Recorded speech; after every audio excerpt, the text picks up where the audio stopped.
여러분이 과일을 사러 갔는데 사과가 많이 이렇게 쌓여 있습니다. 퍼블릭스 같은 데 가면 정말 싱싱한 과일들이 많습니다. 그러면 이제 여러분들은 사과를 이제 고르죠. 예. 그래서 조금 사과를 좀 맛을 아시는 분들은 이렇게 하나 선택해서 코에 갖다 대고 이렇게 향기를 사과 향을 이렇게 맡습니다. 이게 달콤한 거는 달콤함이 느껴집니다. 이 향기로. 그리고 광택도 좋고 모양도 예쁘고 이거를 이제 먼저 선택을 합니다.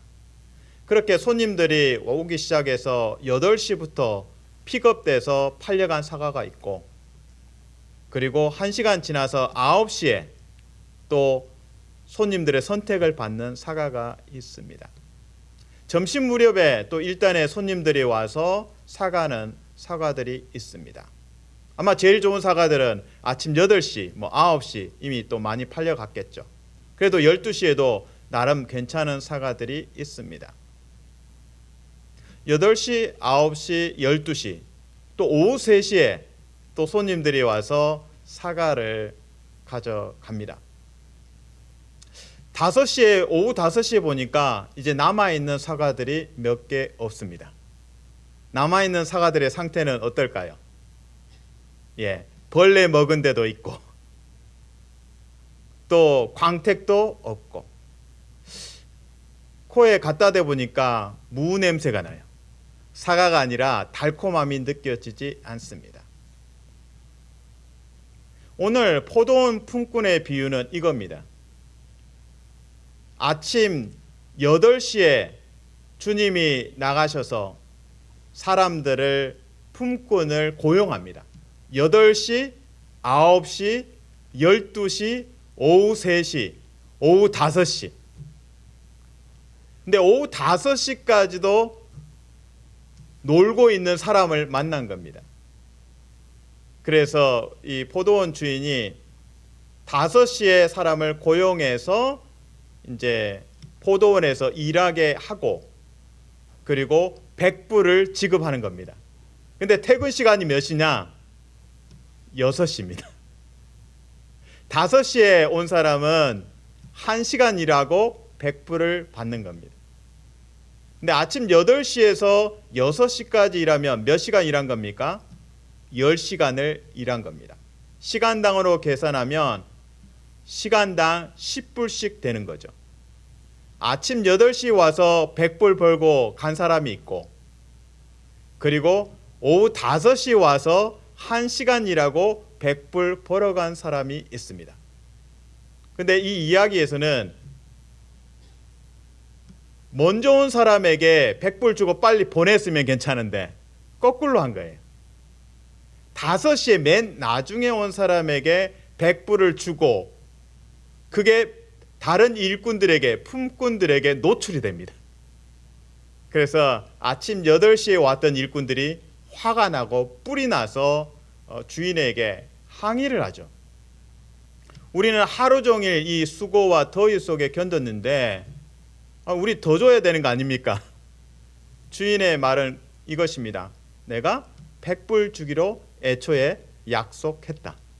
나는 약속을 지켰다라는 이야기입니다.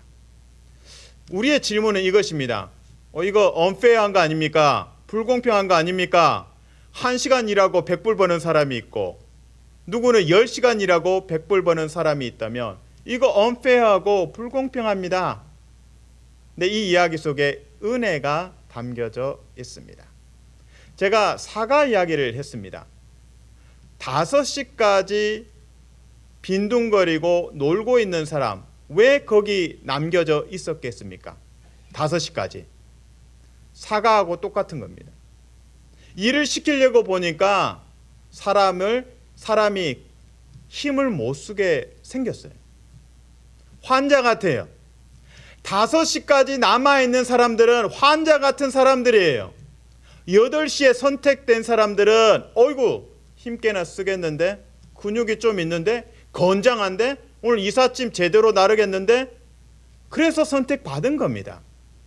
그래서 8시에 선택받은 사람 9시, 12시, 3시 그리고 나머지 5시에 빈둥거리던 사람은 선택받지 않은 이유가 있는 겁니다. 시간을 이야기하지만 사실은 자질을 이야기하는 겁니다. 그 사람이 일할 수 있는 자질이 없습니다. 경험도 없어 보이고 얼굴도 환자 같아요. 아이고야, 데려갔다가 초상 치르겠다. 그런 느낌입니다. 자, 그러면 오늘 이야기에서 이 5시에 포도원 품꾼으로 고용된 사람, 이 사람들은 누굴까? 라고 이제 질문을 해야 됩니다. 마태복음 20장 7절을 읽어드립니다. 이르되 우리를 품꾼으로 쓰는 이가 없음이니이다. 주인이 말합니다. 이르되 너희도 포도원에 들어가라 하니라. 이게 은혜입니다. 5시까지 남겨진 사람들은 픽업되지 않는, 고용되지 않은 이유가 있는 거예요. undesirable. 사람들이 원하지 않는 이유가 있는 겁니다. 세상적인 잣대로 이야기하면 루저, 실패자이고 선택받지 않은 이유들이 있는 겁니다. 저는 은혜가 되는 부분은 하나님께서 아침 8시만 나가신 것이 아니라 끊임없이 나가십니다. 5번 나가십니다. 아침 8시, 9시, 12시, 3시, 오후 5시. 마감 시간이 6시인데, 퇴근 시간이 6시인데 5시에 또 나가십니다. 하나님의 열심을 봅니다. 그 하나님의 열심이 우리의 소망이 됩니다. 그 하나님의 열심 때문에, 그 십자가의 열심 때문에 감격하고 감사하는 성도 되시기를 주님의 이름으로 축복합니다. 아멘. 자, 구체적으로 이 복음서는 이 바울의 서신서와 동일하게 질문에 대한 답이 있습니다. 다시 말해서 바울의 서신서 같은 경우에는 교회에 문제가 있습니다. 분열이 있습니다. 사도 바울 어떻게 해야 될까요? 그래? 그러면 내가 편지를 쓸게. 다투지 마라. 그리스도 안에서 하나가 되라. 바울의 서신서처럼 복음서도 공동체의 교회의 문제에 대해서 구체적으로 언급하는 것입니다. 교회 안에 어떤 문제가 있었겠습니까? 바로 먼저 와서 수고한 창립 멤버가 있고 한 20년, 30년 교회를 성실하게 섬긴 성도들이 있습니다. 반면에 이제 교회에 들어와서 이제 정착하는 1년 된 성도가 있습니다. 분명히 그 사이에는 갈등이 존재할 수밖에 없습니다. 누구는 20년, 30년 교회의 역사 속에서 정말 교회의 격동의 시간들을 함께한 성도들이 있습니다. 근데 마지막에 이제 들어와서 1년을 수고하고 이제 교회의 좋은 것들을 누리는 사람이 있습니다. 더 구체적으로 말씀드립니다. 아침 8시부터 수고한 사람들은 12제자입니다. 예수님을 따라서 몇 년을 수고했습니까? 3년을 수고했습니다. 반면에 사도 바울은 늦깎이로 왔어요. 오후 5시에 온 사람이 누구라고요? 사도 바울입니다. 아침 8시에 와서 수고한 사람은 12제자입니다. 12제자의 입장에서 보면 자신들은 제자 대학을 나온 거예요. 예수님의 제자 대학을 제대로 나온 겁니다. 등록금 내고 예수님과 동고동락하면서 배웠습니다. 사도 바울은 뭡니까? 그냥 다메섹으로 가다가 교회에 핍박하던 사람이 갑자기 주님 만났다고 그러고 복음 전하겠다고 그러고 같이 교제하자고 그러고 의심스럽습니다. 제자들의 입장에서는 바울이 이거 이상한데 믿어도 돼? 이런 반응 지극히 당연합니다. 오늘 포도원 품꾼의 비유를 통해서 12 제자는 먼저 수고하고 먼저 왔지만 사도 바울을 억셉트하고 받아들이고 함께 동역할 수 있는 은혜로 초대를 받습니다. 사랑하는 성도들은 축복합니다. 교회 안에서 먼저 오신 분도 계시고 먼저 교회를 위해서 수십 년 수고하신 분도 계십니다. 그리고 이제 막 교회에 오신 분도 계십니다. 이 안에서 예수 그리스도의 은혜로 말미암아 하나가 되고 서로 용납하고 서로 받아주고 서로 웰컴하고 환대하는 축복이 있기를 주님의 이름으로 축복합니다. 아멘. 오후 5시에 온 사람이 사도 바울입니다. 이 사도 바울을 향해서 우리는 바울은 사도가 되기에 가장 적합하지 않다라고 생각합니다. 영어로 그런 표현 쓰죠. He is the last person I want to meet. 내가 만나고 싶은 마지막 사람이다. 무슨 뜻입니까? 만나고 싶지 않다라는 거예요. 그때 the last라는 표현을 씁니다. 바울은 사도가 되면 안 되는 사람입니다. 바울 때문에 체포된 사람이 얼마나 많고 교회가 얼마나 핍박을 받았습니까? 살기가 등등했던 바울입니다. 사람들이 다 반대합니다. 심지어 하나님의 사람 아나니아가 하나님께서 아나니아 저 가서 눈먼 바울을 좀 기도해라. 안 됩니다. 하나님 그건 안 되죠. 바울이 어떤 사람인데요? 교회를 망가뜨린 사람입니다. 하나님께서 하나님의 의지와 결심을 이야기하십니다. I will. 내 뜻이다. 내 뜻이 있다라는 거죠. 오늘 포도원 품꾼의 이야기에서도 하나님은 당신의 뜻을 이야기합니다. I desire. I desire. 내가 원한다. 그래서 처음 8시에 온 사람들과 주인이 대화할 때에 내가 나중 온 오후 5시에 온 사람들 내가 100불 주고 싶다. 이게 내 뜻이다. 5시에 내가 픽업했지만 그들을 고용하고 그들에게 일거리를 주고 싶다. 그것이 내 뜻이다. 마태복음 20장 14절 15절. 나중 온 이 사람에게 너와 같이 주는 것이 내 뜻이니라. 15절. 내 것을 가지고 내 뜻대로 할 것이 아니냐. 그러니까 하나님의 의지를 보여주십니다. 바울에게도 정확하게 적용이 됩니다. 이거 바울 안 됩니다. 바울 쓰시면 안 돼요. 사람들이 다 반대합니다. 근데 하나님께서 말씀하십니다. I desire. 내가 바울 쓰겠다. 사도행전 9장 15절. 이 사람 바울은 내 이름을 전하기 위하여 택한 나의 그릇이라. 택한 나의 그릇이라. 내 뜻이니라. I desire. 하나님이 원하시고 하나님이 결정하시고 하나님이 이끄시기 때문에 아이고야 그렇군요.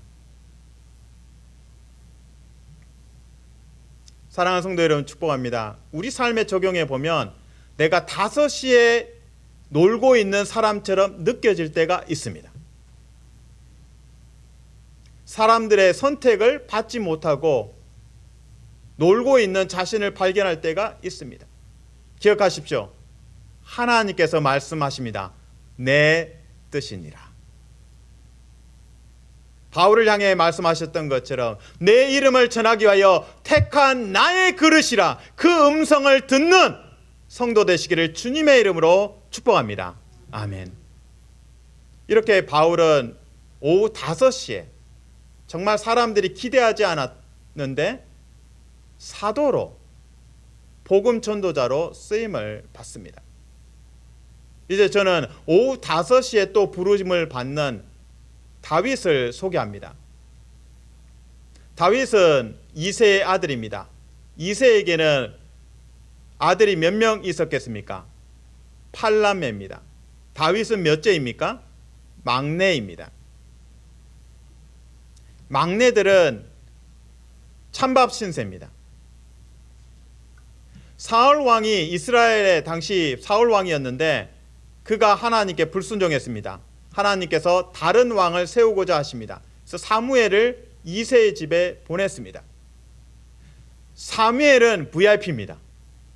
사무엘이 왔는데 그러면 그 이새의 집에 아들들이 막 최고의 옷을 입는 거죠. 야, 이 특별한 분이 오셨는데 어이구야, 혹시 다음 왕을 뽑으시려나? 내가 다음 왕이 되려나? 어이구야, 감사하다. 어이구야 하면서 막 샤워도 하고 정말 향수도 뿌리고.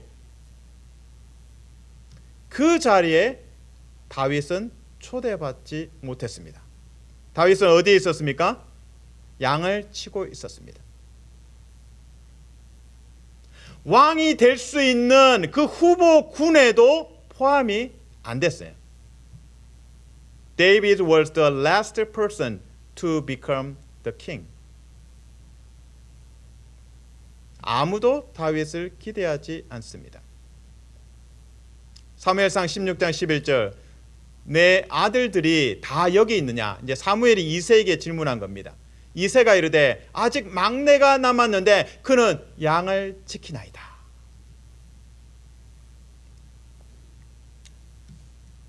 다윗이 찬밥 신세이고 오후 5시에 부름받은 일꾼 같은 상황임을 설명하는 두 번째 에피소드입니다. 바로 형들이 전쟁터에 나갔습니다. 다윗은 전쟁터에 안 나갔습니다. 무슨 말입니까? 아직 어리다는 거죠. 근데 이 다윗이 사실은 형들이 먹을 양식을 가져왔어요. 음식 딜리버리, 배달을 위해서 왔습니다. 근데 골리앗이 와서 이스라엘 백성들을 도발하는 것을 보고 다윗이 화를 내고 이래서는 안 되지. 그 장면을 큰형 엘리압이 보고 화를 냅니다. 그러면서 형이 이렇게 말합니다. 양들은 어떻게 했어? 너는 양치기가 제격인데. 너는 평생 양치는 사람이야. 사무엘이 왔을 때도 다윗은 양을 쳤고, 지금 이 전쟁터에서도 큰형은 다윗을 혼내면서 말합니다. 양들은 어떻게 했어? 너는 평생 양치기야.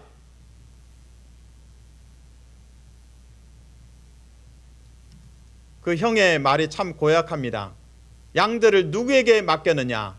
나는 너의 다윗의 교만과 너의 마음의 완악함을 아노니 너가 전쟁을 구경하러 왔도다.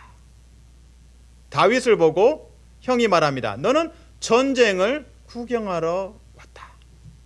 근데 결론은 뭡니까? 다윗은 전쟁의 영웅이 됩니다. 전쟁을 지휘하는 자가 됩니다. 골리앗을 물맷돌로 쓰러뜨립니다. 무슨 말입니까? 물맷돌로 어떻게 골리앗을 쓰러뜨립니까? 이게 바로 다윗이 last person이라는 거예요. 아무도 다윗이 골리앗을 쓰러뜨리라 예상하지 못했습니다.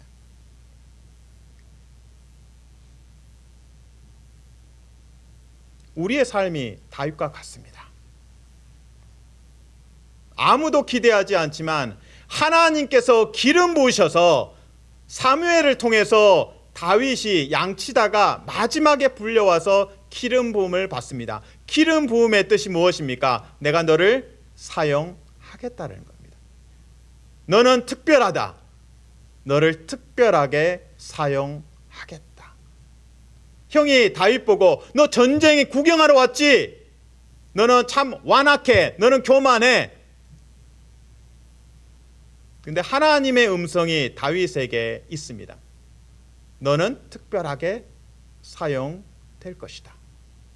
그래서 순종하는 마음으로 물맷돌을 가지고 골리앗과 맞서고 승리합니다. 여러분 안에 기름 부으심이 있습니다. 기름 부으심요? 성경이 말하는 기름 부으심은 성령을 이야기합니다. 내 안에 성령이 있나? 예수 믿는 사람들은, 예수 믿는 성도는 모두 예수 그리스도를 주라 고백하는 그 순간 성령의 도우심으로 고백하는 겁니다. 그러므로 우리는 다 성령의 사람이며 기름 부으심이 우리 안에 있습니다. 사랑하는 성도 여러분, 축복합니다. 세상의 사람들이 여러분을 향해서 뭐라고 하든지 너가 전쟁에 구경하러 왔느냐, 기억하십시오. 하나님께서 여러분을 용사로 왕같이 사용하십니다. 여러분 안에 있는 기름 부으심, 하나님의 성령, 그리고 나를 특별하게 사용하시겠다. You are special. 그 음성 앞에 아멘으로 반응하시는 성도 되시기를 주님의 이름으로 축복합니다. 아멘. 그래서 엘리압 큰형의 말, 너가 전쟁터에 구경하러 왔다. 그것은 기억에서, 머리에서 지우십시오. 지금까지 오후 5시에 부름받은 사람 사도 바울을 이야기했습니다. 그리고 다윗을 이야기했습니다. 이것이 하나님의 능력입니다. 아무도 기대하지 않았지만 바울을 사용하시고 다윗을 사용하십니다. 오늘 저는 설교를 맺으면서 하나의 이야기를 들려드리고자 합니다. 맥스 루케이도 목사님의 You are special, You are special이라는 그 소설의 작은 이제 동화죠. 동화의 이야기입니다. 맥스 루케이도, 예, 발음을 잘해야죠. 목사님 화나지 않도록. 예. 엘리라는 목수가 있습니다. 이 목수가 나무로 이렇게 사람을 만들었습니다. 그래서 그 마을에 나무로 만든 사람들이 많습니다. 근데 이 나무 사람들이 매일 하는 일은 이 두 가지 상자를 들고 다닙니다. 하나의 상자는 황금빛 별표가 있고 참 잘했어요. 그 다음에 반대편 손에는 상자에는 흑색이 아니고 회색 점표가 있습니다. 한쪽은 참 잘했어요라는 스타 별표가 있고 반대편에는 그냥 노력하세요 이런 메시지겠죠. 그래서 서로 이제 하루를 시작하면서 오늘 옷을 참 잘 입었네 하면서 스타 이 스티커를 붙여줍니다. 그리고 너 노래도 참 잘하네. 야, 너 스타 스티커 필요해. 또 붙여줍니다. 너 참 연설도 잘한다. 스티커, 황금 스티커. 운동을 참 잘하네. 야, 이게 높이뛰기도 잘하고 황금 스티커. 이렇게 스티커가 많이 붙습니다. 그러다 보니까 이게 황금 별표 스티커가 있는 사람은 다른 사람이 또 지나가다 야, 당신 대단해 보이는데 스티커 하나 더, 황금 스티커, 별표를 또 받습니다. 이 이야기 속에 남자아이가 한 명 등장합니다. 그의 이름은 펀치넬로입니다.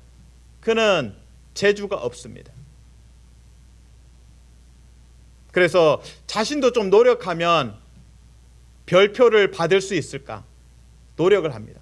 나도 좀 열심히 연습해서 멀리뛰기를 한번 해볼까? 근데 멀리뛰기를 딱 시도하다가 넘어졌습니다.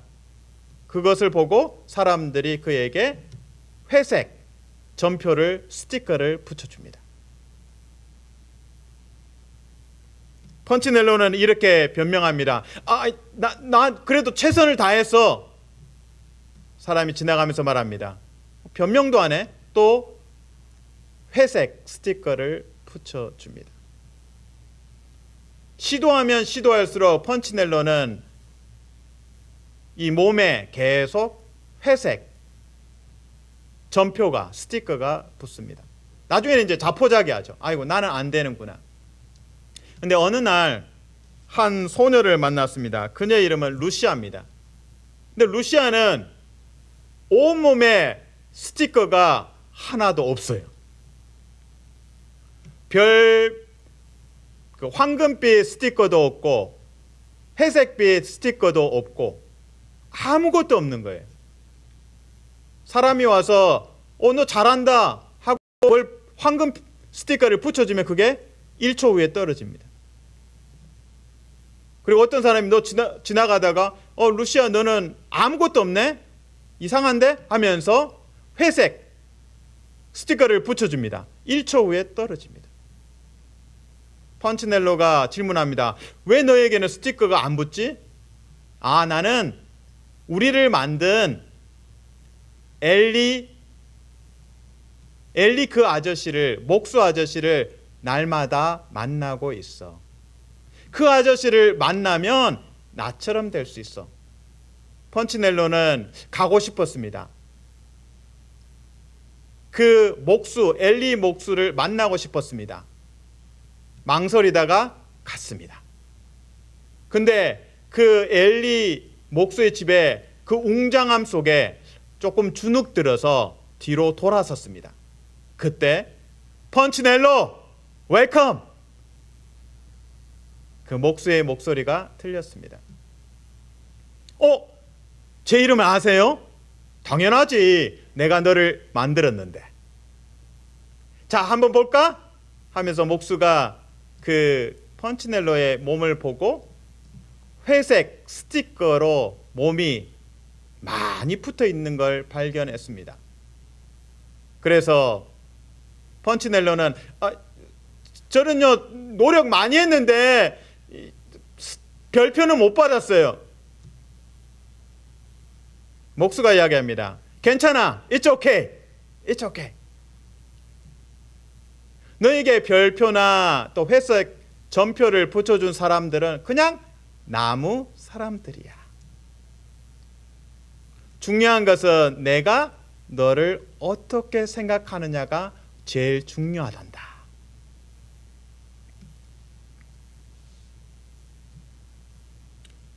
누가 별표나 점표를 붙이는 거지? 그들도 너와 똑같은 나무 사람들 뿐이란다. 펀치넬로, 남들이 어떻게 생각하느냐가 아니라 내가 너를 어떻게 생각하느냐가 중요하단다. 너는 나에게 아주 특별하단다. 내가 너를 만들었기 때문이야. You are so special.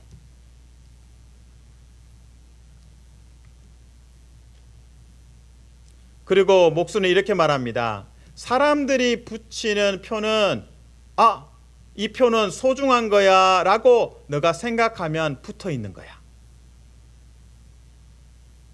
사람들이 붙여주는 별표든지 점표든지 너가 이거는 소중한 거야 라고 생각하면 그게 너 몸에 붙어 있는 거야.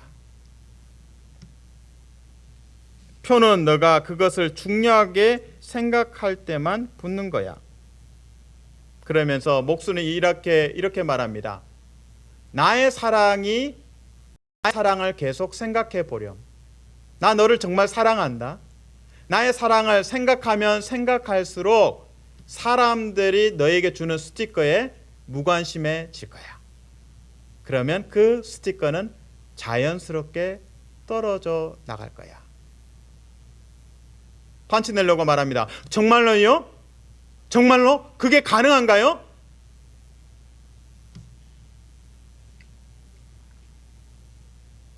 엘리 아저씨는 이렇게 말합니다. 당연하지. 내가 너를 만들었고 너는 참 특별한 존재란다. 펀치넬로는 그때 이 목수 아저씨의 말이 진심이겠구나. 그 순간 펀치넬로의 몸에서 회색 스티커 점표 하나가 떨어져 나갑니다.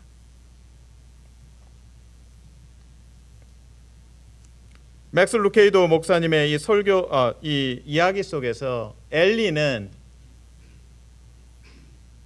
히브리어로 풀어내면 나의 하나님이란 뜻이죠. 그러니까 목수는 바로 하나님입니다.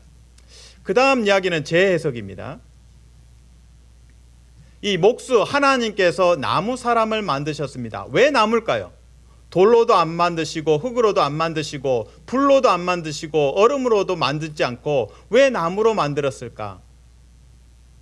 예수 그리스도의 나무 십자가를 통해서 우리를 만드셨기 때문입니다. 예수 그리스도의 십자가 나무로 우리를 만드셨습니다. 우리의 존재 가치는 나의 행위나 나의 성적이나 나의 부에 따라서 결정되는 것이 아닙니다. 나의 가치는 오직 예수 그리스도의 십자가, 그 은혜로 나의 가치가 결정됩니다. 하나님께서 의지를 가지고 말씀하십니다. You are so special. 사람들은 너를 선택하지 않지만 오후 5시까지 남겨져서 나는 루저라고 실패자라고 생각하지만 You are so special. I'm gonna use you. 내가 너를 사용하겠다. You are so special. 그 음성 앞에 아멘으로 화답하는 성도 되시기를 주님의 이름으로 축복합니다. 아멘. 하나님 감사합니다. 오후 5시까지 빈둥거렸던 그 일꾼들이 쓰임을 받습니다. 바울도 그러하고 다윗도 그러합니다.